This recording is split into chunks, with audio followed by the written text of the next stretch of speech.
이제 3주차 수업 세 번째 영상인데요. 여기에서는 F는 MA에서 가속도에 적용되는 가속도에 해당하는 문제를 유체역학에서는 어떻게 하냐, 이렇게 한다. 물론 단위 부피당 문제로 질량을 밀도로 바꾼 것도 있는데 얘는 됐고요. 요게 나왔죠. 요거를 어떻게 왜 나오는지를 설명을 할 거고요. 그게 이제 우리가 알고 있는 물질 도함수라고 부르는 거죠. 영어로는 메터드.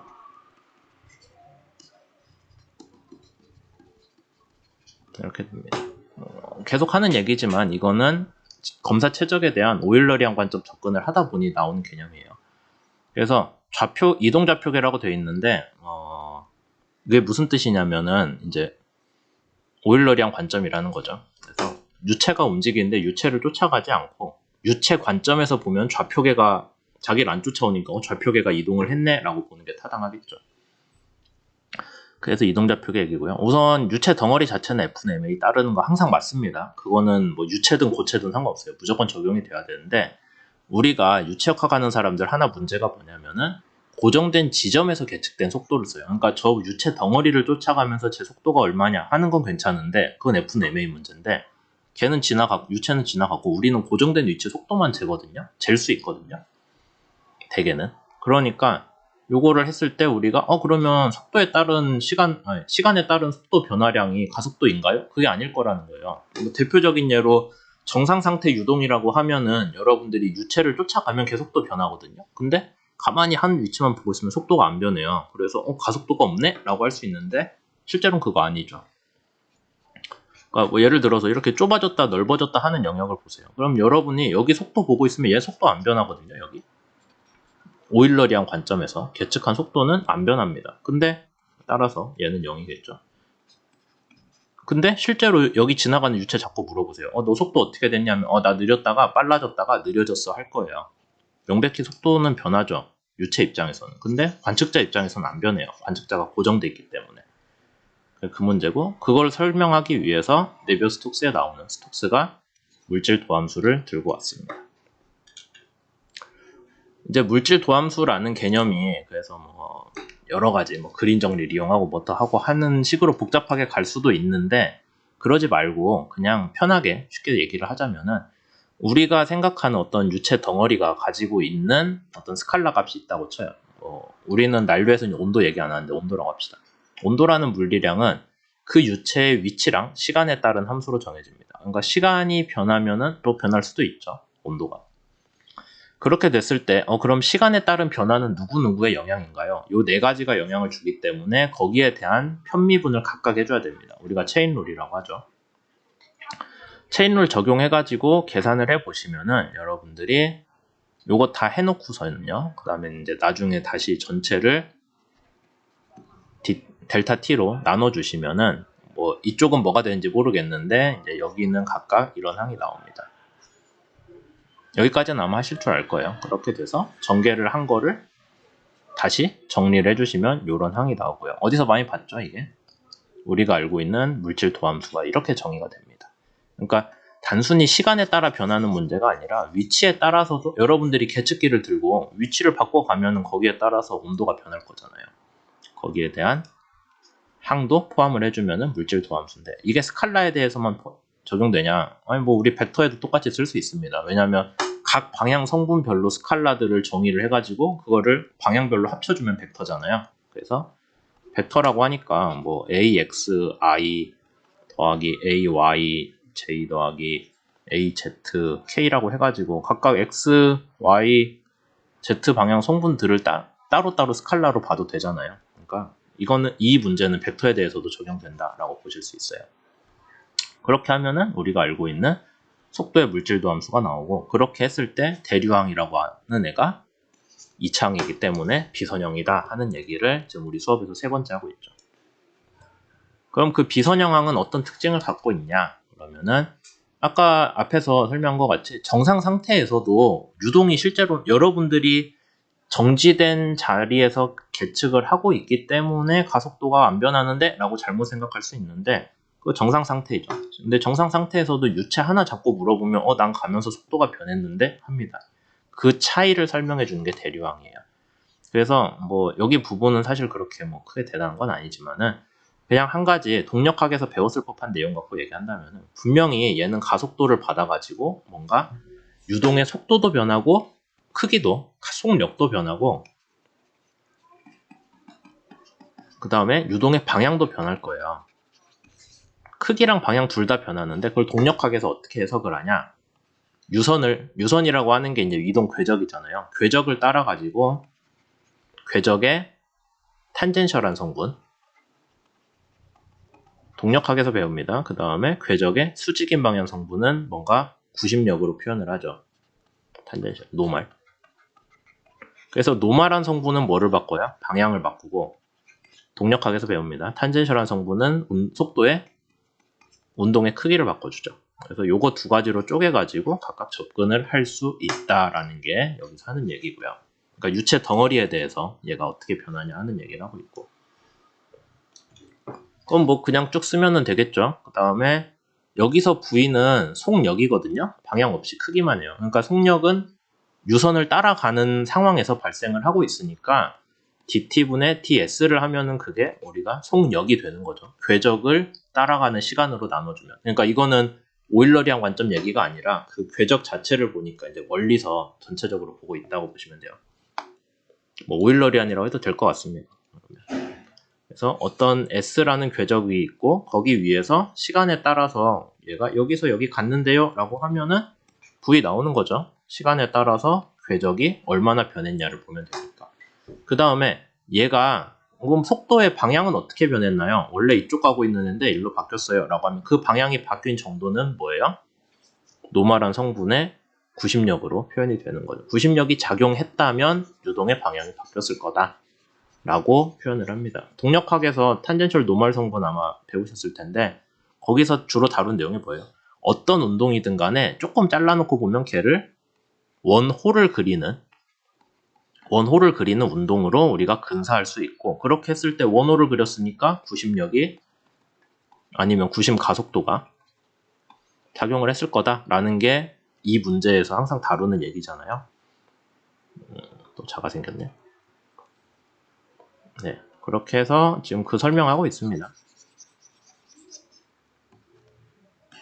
그래서 속력의 크기가 시간에 따라 변화하니까 우리가 이렇게 표현할 수 있고 원래는 이건데 체인룰 써가지고 전개해주면 이게 되고 그럼 ds분의 dv는 뭐 그렇다고 치는데 dt분의 ds는 아까 앞에서 얘기했네요. v로 쓸 수 있죠.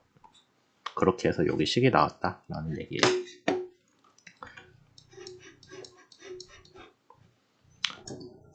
거기까지 해서 우리가 물질 도함수에 대한 설명을 해줬고요. 물질 도함수에서 깔끔한 설명은 없었어요. 레이놀드 수송 정리가 나왔어야 되는데 그거를 안 다루는 게 이 책의 특징이기 때문에 그건 안 했고요. 그냥 이제 유선을 따라 움직인다고 했을 때 컨트롤 볼륨에서 여러분들이 보고 있을 때랑 그 다음에 유선을 따라 움직이는 그런 관점에서 서로 다른 관점에서 얘가 가속도라는 게 그러니까 여러분들이 보기에는 정상 상태로 움직이는 어떤 유선을 따라서 얘가 꾸준하게 움직이고 있는데 밖에서 보면 얘는 가속도가 없는데 가속도 D라고 쓰면 안 되겠죠? 물질도 하니까 이렇게 멀쩡히 어떤 유선을 따라 움직이고 있는데 시간에 따라서 관측자가 보기에는 0인데 시간에 따라 속도가 안 변해. 관측자 입장에서는. 하지만 유치한테 물어보면 야 너 진짜 속도가 안 변했니? 라고 하면 무슨 소리냐. 나는 탄젠셜한 방향도 지금 가속도가 있고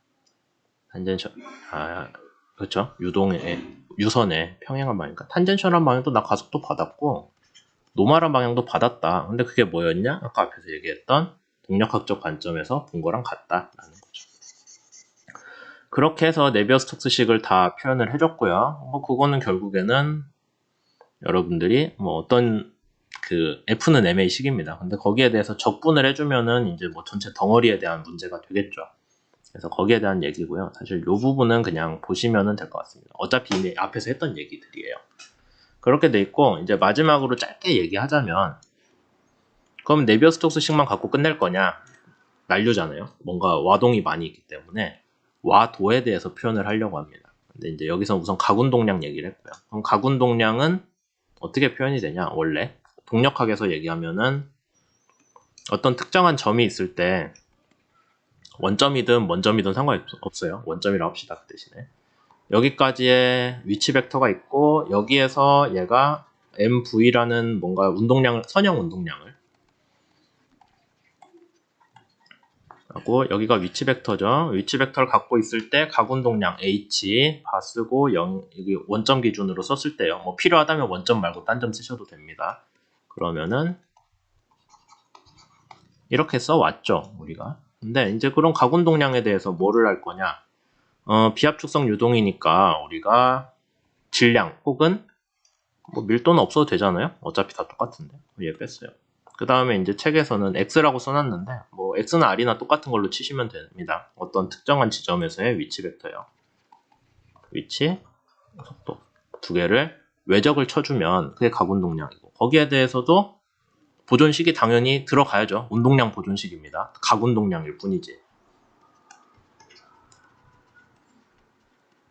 그러니까 여러분들이 가군동량 보존식이라고 하면 뭐겠어요? 뭐 F는 MA랑 똑같이 비슷하게, 똑같이는 아니지만 비슷하게 가겠지만 어떤 유체 덩어리의 오일러리한 관점에서 유체 덩어리가 가군동량이 변한다면은 뭔가 외부의 힘이나 모멘트로 인한 거다. 모멘트는 압력에 의한 게 있을 거고 점성에 의한 게 있을 거다. 그러니까 똑같죠. 앞에서 얘기했던 선형 운동량에 대한 것과 똑같고 그래서 기본적으로 네비어스톡스 식에다가 여러분들이 X바 아니면은 R바 책에서는 X로 했으니까 위치 벡터를 외적을 해주면 뭐가 될까라는 문제예요. 해보면 되겠죠. 그래서 네비어스톡스 식에다가 외적을 해주는데 이제 바로 그냥 해주지는 않고 각 항마다 우선 해줬습니다. 어쨌든 물리적으로 설명은 돼야 되니까 물리적으로 타당한 문제니까요. 그래서 요거는 이제 외적은 아니고 그냥 우선 이렇게 써놨고요. 그 다음에 요거 뒤에서 쓰는 거예요. 여기가 아니라. 그 다음에 압력에 대해서는 뭐 우리가 이렇게 해가지고 P는 그러니까 요거는 이제 벡터 그 전개해주면 나오거든요. 우선 그냥 그렇다라고 하고 넘어갈게요. 그렇게 해주시면은 네비어스톡스식에서 했던 거랑 비슷하게 원래는 여기 U만 들어가야 되는데 X에 대한 외적을 해줬습니다. 그 다음에 이거는 지금 그 미분 안에 두 개 벡터가 들어가 있잖아요. 벡터에 곱이 들어가 있기 때문에 서로 전개해주면은 두 개 따로따로 해주셔야 되죠. 그러니까 여기까지가 네비어스톡스식의 지금 좌변 얘기를 하고 있는 거예요. 근데 요거 항 보시면 이거 뭐랑 같아요? 얘가 U랑 같잖아요. 시간에 따른 운동 위치의 변화니까 그게 이 얘기죠. 그래서 시간에 따른 위치 변화는 오일러리한 관점에서 시간에 따른 위치 변화는 속도랑 같다. 그러니까 속도라고 해서 그러면 얘도 속도고 얘도 속도인데요. 같은 벡터끼리 외적을 해주면 뭐가 돼요? 방향이 같기 때문에 0이 됩니다. 그래서 얘가 없어져요. 얘가 없어지고 얘만 남죠. 그래서 요게 살아남아요. 그러니까 여기까지 해서 네비어스톡스식의 좌변이 되는 거고요. 좀 간단해졌죠? 근데 한 가지 특이한 게 뭐가 있어요? 처음에는 우리가 이거 속도랑 위치를 외적을 해준 걸로 시작했는데 결과는 가속도에다가 외적해준 거랑 같은 거예요. 가속도에 외적해준 거랑 같은 결과가 나왔습니다. 그러니까 우리가 문제를 좀 쉽게 이해할 수 있는 거죠. 그 다음에 우변에 대해서는 뭐 뭔진 모르겠지만은 원래 있던 거에 대해서 원래는 압력 구배에다가 위치를 외적을 해줘야 되는데 그거 이제 벡터 계산상 정리를 해주시면은 이렇게 나오기 때문에 왜냐면 P는 스칼라거든요. 그러니까 스칼라라서 얘를 속에 집어넣어도 달라지지 않아요. 이렇게 해주시면은 이렇게 식이 나오고 그럼 우리가 네비어스톡스식은 선형 운동량에 대한 건데 각 운동량에 대해서도 비슷하게 만들 수 있다라는 거고 여기에 대해서 뭐 적분해가지고 접근을 해도 아까 바로 앞 페이지에서 했던 것 같이 앞 페이지면 요것처럼 우리가 적분을 하는 식으로도 쓸 수 있다라고까지 얘기가 나옵니다. 갑자기 이제 네비어스톡스식 하다가 X에 대한 외적을 해가지고 가군동량을 했는데요. 유체 역학에서 배우셨으면은 가군동량이 아마 와도랑 관련 있을 거라고 얘기했었을 거예요. 그래서 실제 난료 문제에서는 와도에 보존이 되게 중요하거든요, 오히려. 그래서 지금 그 부분에 대해서 얘기를 하려고 여기까지 잠깐 끌고 왔습니다. 그래서 여기까지 해서 3장 내용은 이제 다 설명을 했고요. 그 다음에 이제 4장에서는 이제 이 이후의 내용들을 다루기는 하는데 4주차에서는요, 4장. 그래서 다루고 뭐 그런 것들이 다 정리가 되면은 이제 난류를 어떻게 이해를 할까라는 거를 얘기를 더 하겠죠. 여기까지 하겠습니다.